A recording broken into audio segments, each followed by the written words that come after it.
کیا عقل اللہ کے حکم سے بڑی ہو سکتی ہے؟ کیا انسان کی محدود سمجھ رب کی ہدایات کو پرکھنے کا معیار بن سکتی ہے؟ اور اگر آج ہم کہیں یہ حکم پرانا ہو چکا ہے تو کل کون سا دن باقی رہے گا؟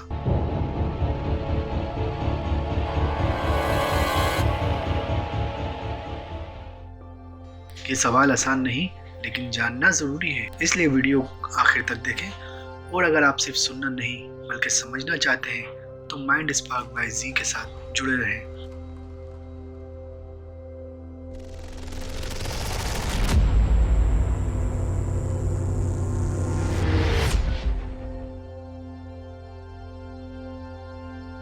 سوچیے، اگر کسی دن نرمی سے مسکراہٹ کے ساتھ آپ سے کہا جائے اللہ کا حکم اپنی جگہ درست ہے لیکن آج کے انسان کے لیے نہیں، تو دل میں پہلا رد عمل کیا ہوگا؟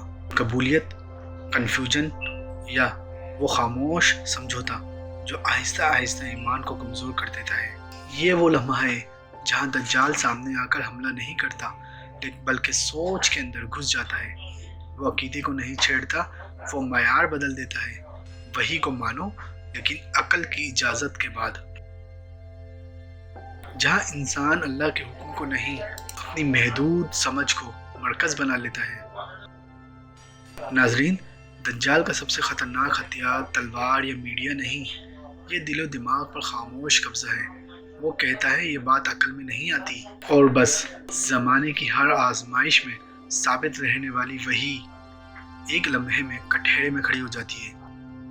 اسلام عقل کا دشمن نہیں ہے، لیکن عقل کو وحی کا جج بنانے کی اجازت نہیں دیتا۔ عقل وحی کو سمجھنے کے لیے ہے، رد کرنے کے لیے نہیں ہے۔ اور دجال کیا کرتا ہے؟ وہ کہتا ہے یہ حکم پرانا ہو چکا ہے۔ یہ بات جدید دور میں فٹ نہیں بیٹھتی۔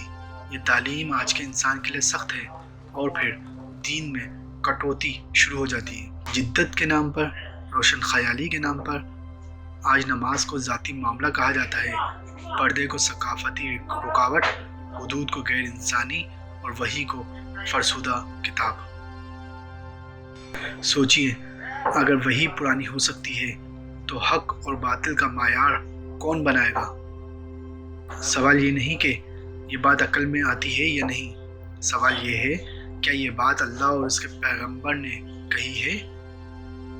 اگر ہاں تو سر جھکانا ہی اصل عقل مندی ہے، کیونکہ عقل کا مقصد سمجھنا اور یقین کرنا ہے، رد کرنا نہیں۔